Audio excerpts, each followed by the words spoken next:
People often ask, of course, about mobile phone usage up in Bhutan and what type of power supply. It's a standard 240 volt power supply, so all your cameras and plugins are going to work up there. You do need an adapter to a European or Indian style 2 round pin plug, horizontal. Our website does cover that information. Vodafone and Optus at this stage, we understand, are not working on global roaming up there. However, on arrival, ask your guide to purchase you a local SIM card. That will give you a local phone number. Costs you about $35 US for the SIM card and some good credits for some talk time.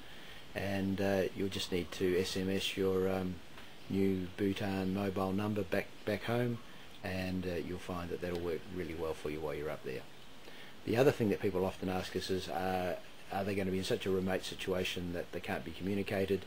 There is good mobile phone coverage now throughout most of the kingdom. All the guides have mobile phones. We're in touch with our operators up there 3 or 4 times a day.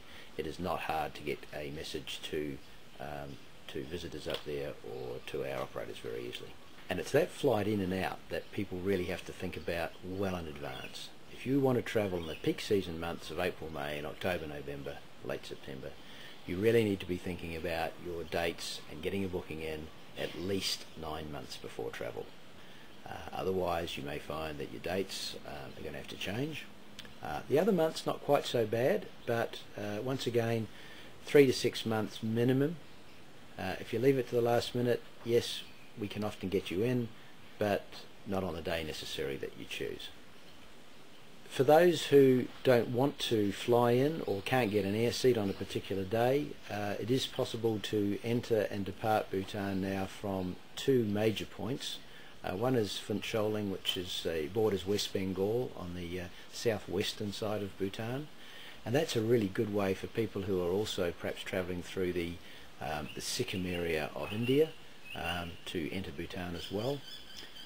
There's also a border crossing in the southeast of the country at a town called Samdrup Junka, which goes into the Assam state of India. Now that Assam area, it's absolutely beautiful, but it does have some security risk problems at the moment, and for people going in or out from that border crossing, we tend to use a convoy with Indian operators to take them straight to or from Guwahati Airport, which is the nearest Indian airport to the border. So yes, we can get you in or out by land, or a combination of in by air, out by land, or vice versa.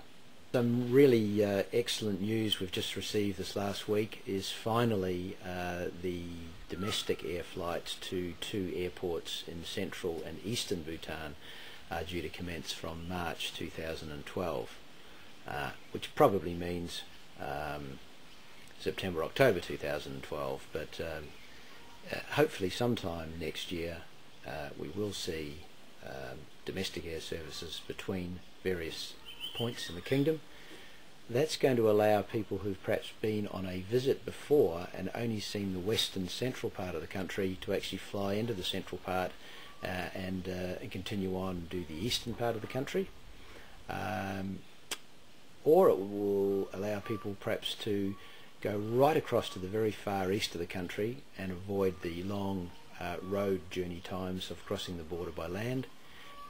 We've now got some really excellent new trekking routes in the far east of the country which have just opened up this year, and that's a part of Bhutan which very few foreign visitors have been into so far, and it will offer an incredibly rewarding cultural experience. Look, we can be contacted by email or telephone any day of the week. If you do leave a message, you can be assured of a very quick response time. We encourage people to come through to us with as many questions as they can. It's an important part of the planning process, and we're here to help. We've got lots and lots of personal and regular and up-to-date experience, so we can always give you the very latest important points to help with your planning.